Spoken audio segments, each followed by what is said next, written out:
the last one is the soft tissue matrix. So the craniofacial complex skeletally is divided into cranial vault, cranial base, nasomaxillary complex, and mandible. Of course, the dental arches, which is present in between the maxilla and mandible. So we know about cranial base. Cranial base basically is an endochondrial bone. Last we have discussed that there are two types of bone formation. One is that formed in the intramembranous or the membrane laid down directly. It is called as intramembranous bone. In another type of bone formation, we have seen that first the endocartilage converts into endochondrial bone. This is called as endochondrial bone.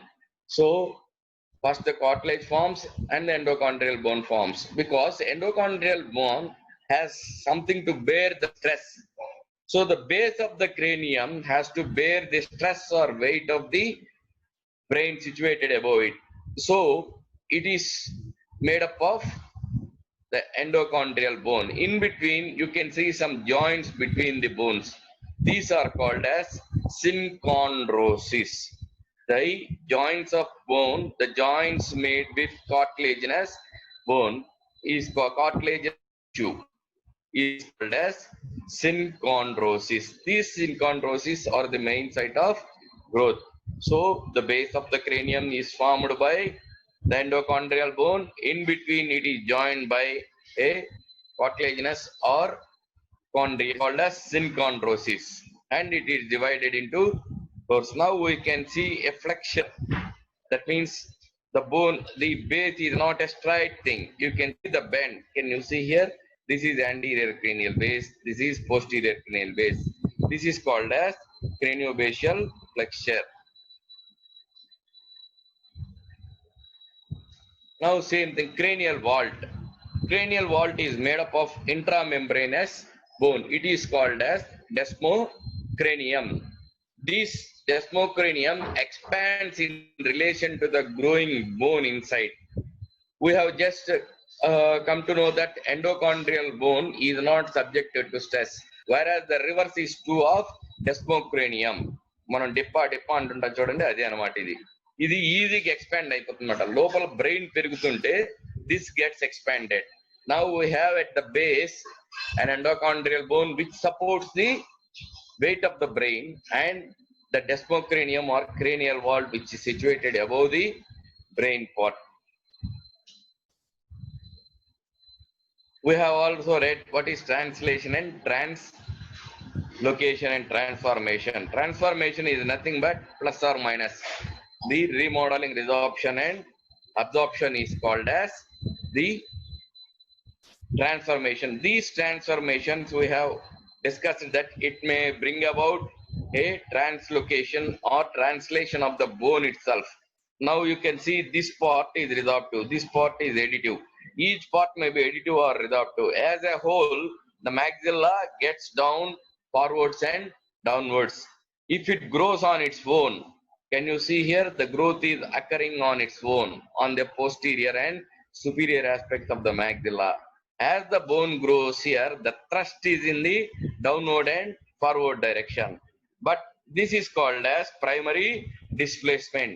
The growth of the bone, the translocation or the transformation is brought about, translation or translocation of the bone is brought about by its own growth. This is called as primary displacement. Whereas the same thing, secondary displacement can also occur. Due to the growth of the anterior cranial base, it thrusts the maxilla downwards and forwards. Whatever may be the primary displacement or secondary displacement, the result is the maxilla grows downwards and forwards. Here you can see the soft tissues as a whole. When the soft tissues, our cheeks, lips and all this grow, tongue grows, it brings the maxilla forwards and downwards. So nasomaxillary complex, we have seen about two types of this thing. First we have seen cranial, we have seen the desmocranium or cranial vault. Now we have nasomaxillary complex.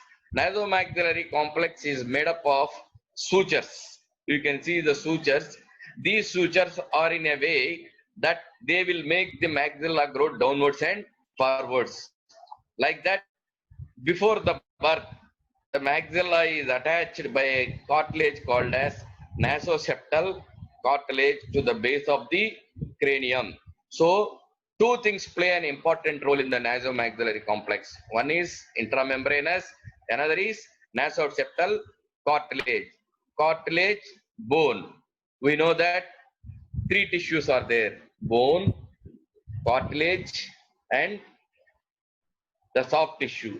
Bone is again joined by sutures, which is joined by the cartilaginous or chondrium. Why I am all telling this? All the theories try to find out answer for this. Now we have mandibular growth. Mandibular is basically intramembranous, but it is very specific that it has a condyle or cap. Remaining parts, endocardial bone occurs in hyaline cartilage. But the peculiarity in mandibular condyle is basically a fibrous cartilage. Though it is a fibrous cartilage, there occurs what is called as the endochondrial bone formation in the mandible. So the endochondrial bone formation of the mandible at the condyle region, this endochondrium slowly converted into an intramembranous bone. Basically, the whole mandible is an intramembranous bone. So next site is growth sites. What are growth sites? Growth sites have a specific significance. So for example, mandibular condyle is an important component in the growth of the mandible. Likewise, the addition of bone at the maxillary tubularity increases the length of the maxilla. So these are the sites within the bone that have intrinsic property. అంటే వాటంతటికి అవి grow కాగలుగుతాయి అన్నమాట. So another point is there, what is called as growth center. Growth center not only grows itself, it influences the growth of the whole bone. Some consider the mandibular condyle as a growth center because if the condyle grows, the mandible grows. It is not only the site according to some authors, it is also a growth center. So all growth sites may be growth centers, but all growth centers may not be growth sites.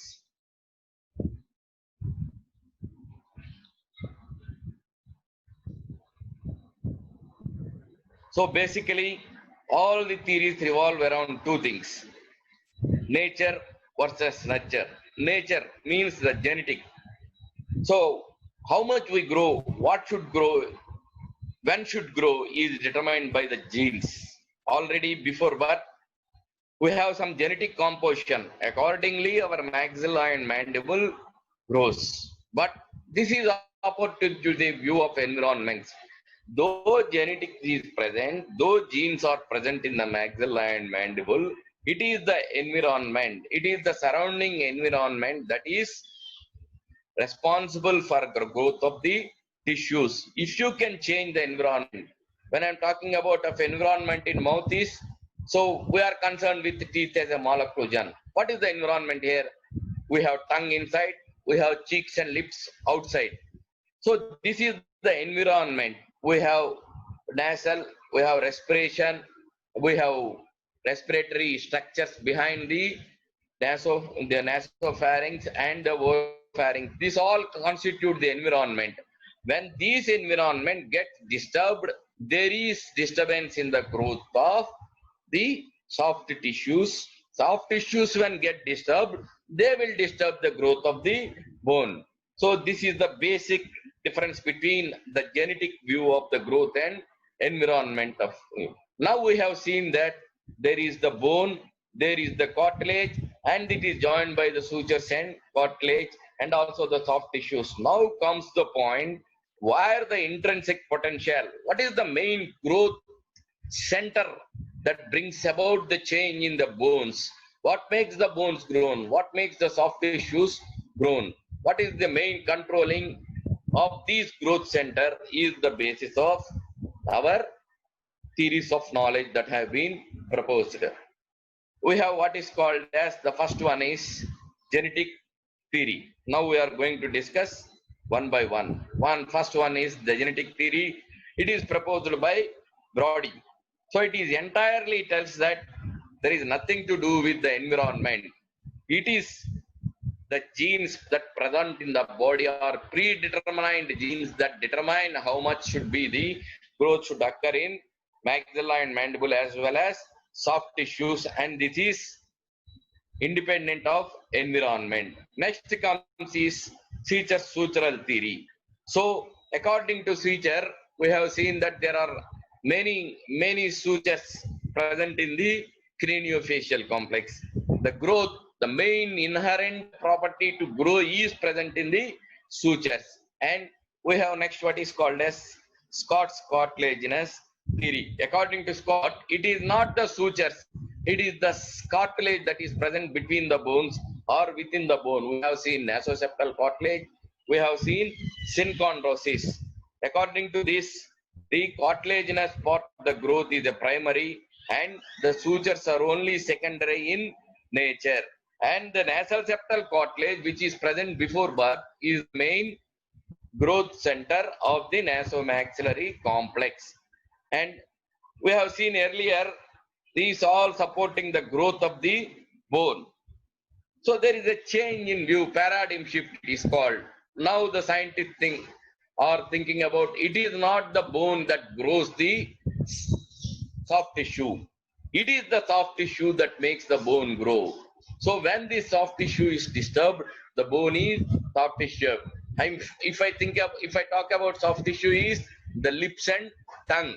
If the tongue thrust habit is there, the environment or the soft tissue around the structures is disturbed.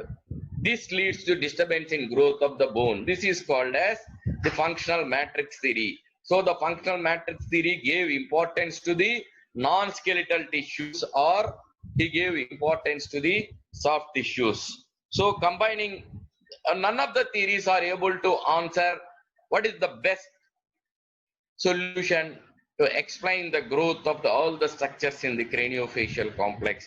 So von Limburg, he put about the multifactorial theory. According to him, not a single thing is responsible for growth of the craniofacial complex. Sometimes sutures may help, sometimes the cartilage may help, and sometimes the soft tissue is itself an important in the growth of the craniofacial complex. So servo system theory or growth cybernetics is nothing but it tries to determine what are the systemic factors, what are the local factors, what is the primary cartilage. Primary cartilage is the cartilage that is present since the embryological period. Secondary cartilage is one that develops after birth. So these primary cartilage is determined by the genetic factors or epigenetic factors that are systemically involved, whereas the local, which are formed by the secondary cartilage, for example, the condylar cartilage is said to be a secondary cartilage. It is affected by local factors. So in response to the primary cartilage, secondary cartilage has to grow. In response to the maxillary growth, the mandible has to grow. Now we will read one by one. This is genetic theory, Seacher's theory, Moss, cybernetic, Enlow, and we are going to learn two other principles: the growth equivalent theory and Enlow's B principle.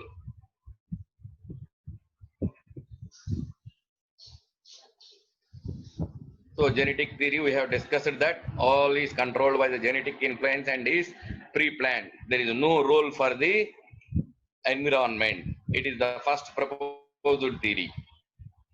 Next comes our sutural theory. Seacher has proposed it. We have discussed that the maxilla has also some sutures.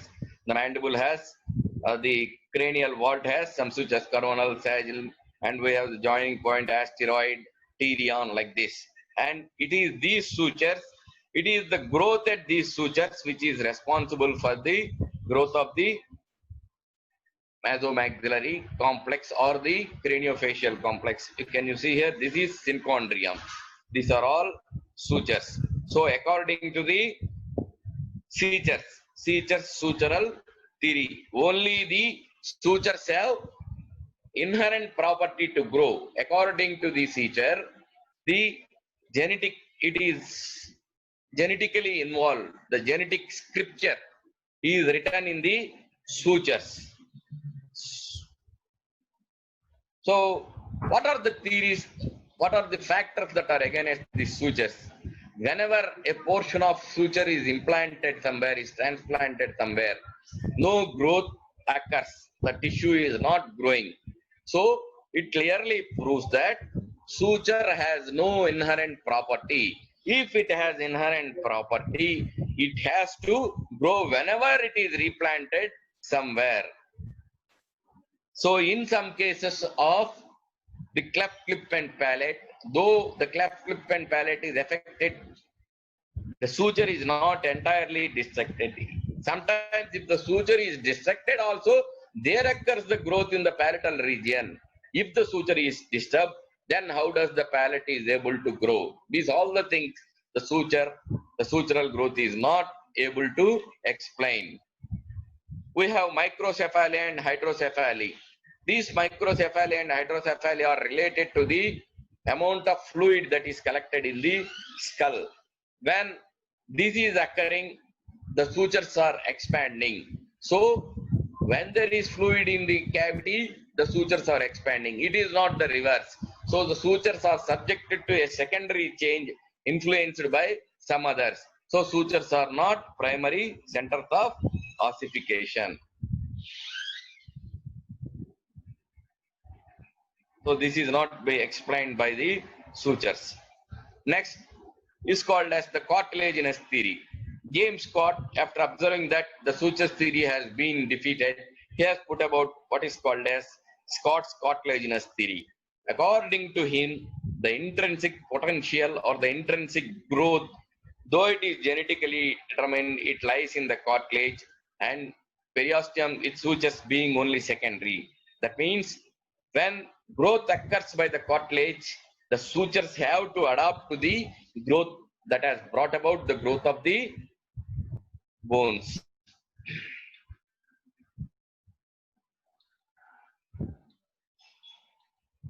So according to him, this is nasal septal cartilage has also declined from the cranial base to the, it is present before the birth. Based on this cartilaginous theory, Lantham has proposed septal cartilage theory. So according to cartilage, this nasoseptal cartilage brings about entire growth of the maxilla. And he explained that mandible can be thought of an diaphysis of a long bone. Just this is long bone, think over it is bone in a horseshoe shaped structure like this.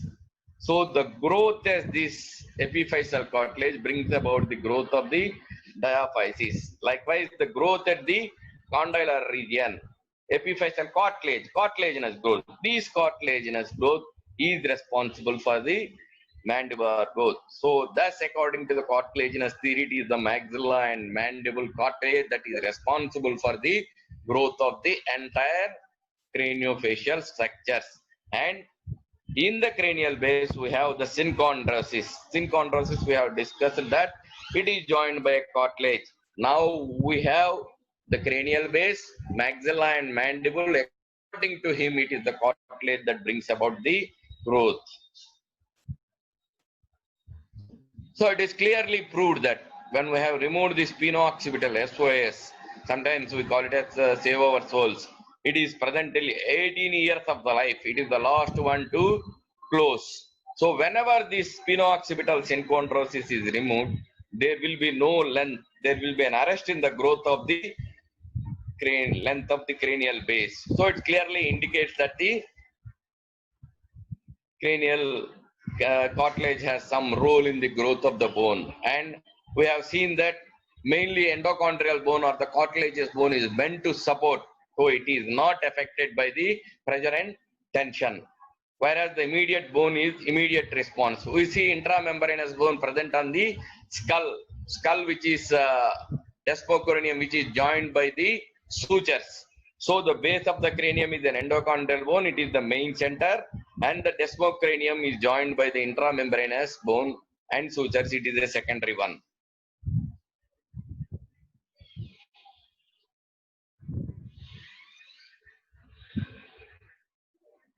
So they have found that unlike the sutures, if epiphyseal cartilage is transplanted in some other bone, it continues to grow. It clearly indicates that it has an inherent property to grow. The same thing, if nasoseptal cartilage is removed, the snout or the protuberance of the nose is absent. So in cleft implant palate, the nasoseptal cartilage is destroyed before birth. Then we can see that there is deficiency in the middle cranial fossa. In the rabbits, experimental rabbits also, they have taken out the nasomaxillary, the nasoseptal ligament. When nasoseptal ligament is removed, we have seen this deficiency in the craniofacial regions or the no the so there are also some points against this Scott hypothesis. So not all the times the cartilaginous grows, though the cartilaginous of long bone grows anywhere, but seems that condylar cartilage is not growing when it is placed at some non-functional sites. That means which are not at regular exercise like thing or functional adaptation. So such as brain tissue or sub tissue. So it is a clear indication that some function is responsible to bring about the growth of the cartilage. If I say about function, I am referring to the soft tissue. Slowly you can see that from the sutures to the cartilage and to the soft tissues we are moving. Sometimes in young patients, these mandibular condyles may have been removed or the cartilage is destroyed, but still the growth is occurring. Why this? If the cartilage is removed, how does growth in the mandible is occurring? This is not able to be explained by the Scott's cartilaginous theory. Then came the functional matrix hypothesis. So remember, the earlier two were based on the skeletal component, whereas the functional matrix theory based is solely on the soft tissues. It gives importance to the soft tissues. This very important aspect regarding the viva as well as theory. It is proposed by Malvin Moss. What he has proposed, the origin, growth and maintenance of all skeletal tissues is secondary, compensatory and obligatory responses to temporally and operationally prior events or process that occur in specifically related non-tissues, organs or functional spaces. According to him, there are certain functional spaces or organs or soft tissue organs. When these soft tissues grow, the bone has to grow. Bone has to obligation. It cannot expand. It cannot escape. It has to grow as a compensatory mechanism when the demand for these soft tissue increases. We will see what is this. So he stressed the dominance of soft tissues or non-osseous components over the cranial facial complex. So according to him, the bones do not grow, but the bones are grown by the soft tissues. So it is made mainly by the functional cranial component of Van der Kloe. So what is functional cranial component? So in body or in the face, we have some tissues, organs on the space and the skeletal parts. So all these are meant to bring out a particular function.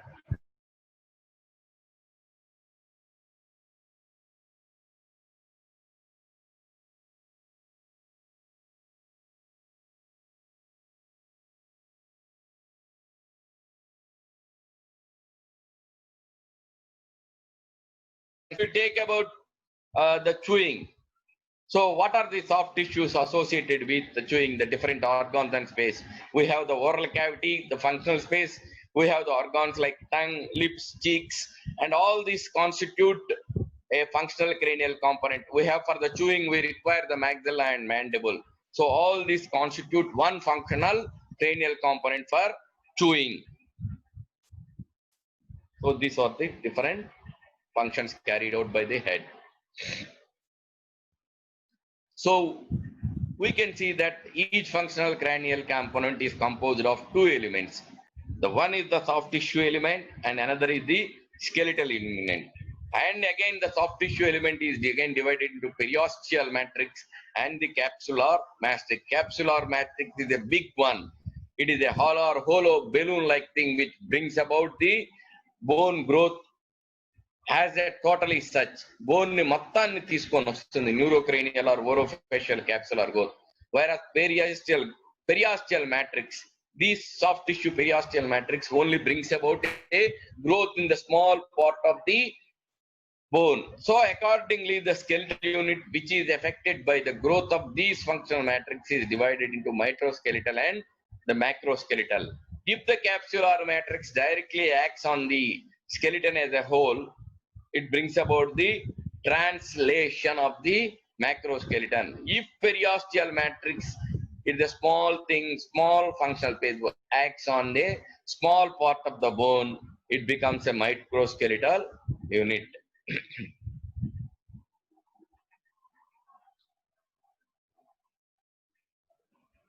So we have the functional matrix, the bigger one. We have the functional spaces. No example is oropharynx and nasopharynx.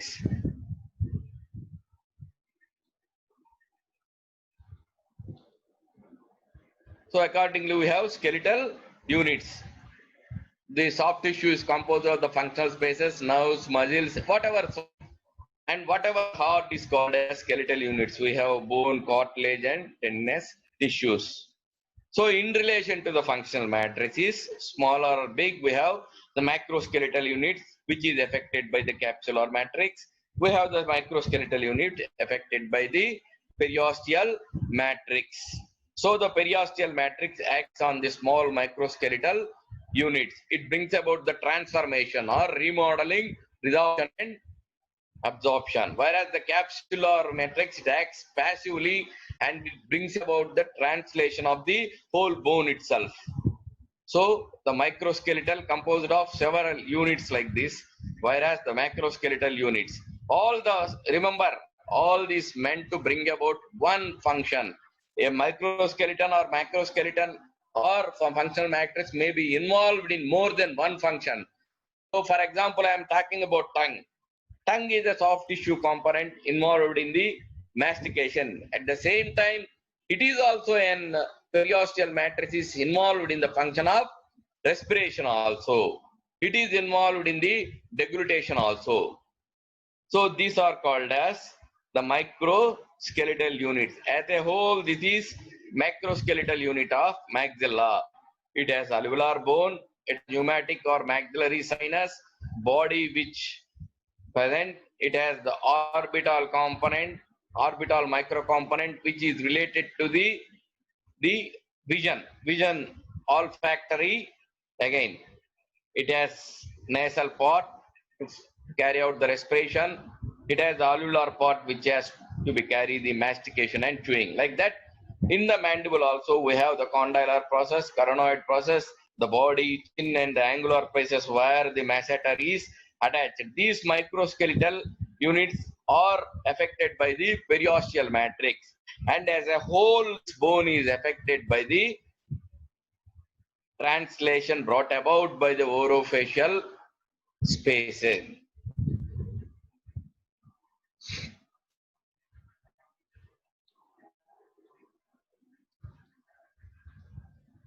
So now you can see the example. These are periosteal matrices, are the small minor functional matrices. They affect small part of the microskeleton. For example, temporalis is attached to the coronoid process. We know the lateral pterygoid is attached to the condylar process. Likewise, at the angle of the masseter is attached. So these muscles are called as periosteal matrices. They bring about the remodeling resorption at particular points. So again and again I am telling this. So we have a functional cranial component bringing about a particular function, and this functional cranial component is divided into two things. One is the skeletal component and one is the soft tissue component. Soft tissue component is the minor soft tissue component periosteal matrices, and the major one functional spaces and capsular matrices, whereas the skeletal component has two things, microskeleton and macroskeleton. So it is clear now the functional matrix. I am showing by different ways so that you can remember. The soft tissue components, periosteal matrix consists of small things, blood vessels, nerves and muscles, and capsular matrix consists of functional spaces which acts on the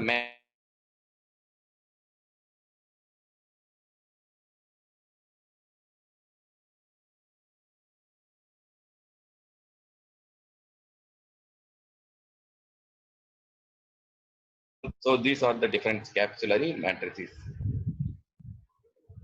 So for example, we can see this. This is a neural capsule. So this neural capsule, when expands, that means the soft tissue expands. The desmocranium, which is situated above the brain, has to grow. So it's a clear indication that when soft tissues grows, the hard tissue or bone grows. So whenever the eyes expand, the orbit has to expand. Whenever the demand for respiration expand, the maxilla comes forward. When we start chewing, our muscles become hard. So this clearly indicates that it is the soft tissues that grow first, and as a compensatory mechanism, the maxilla and mandible has to grow.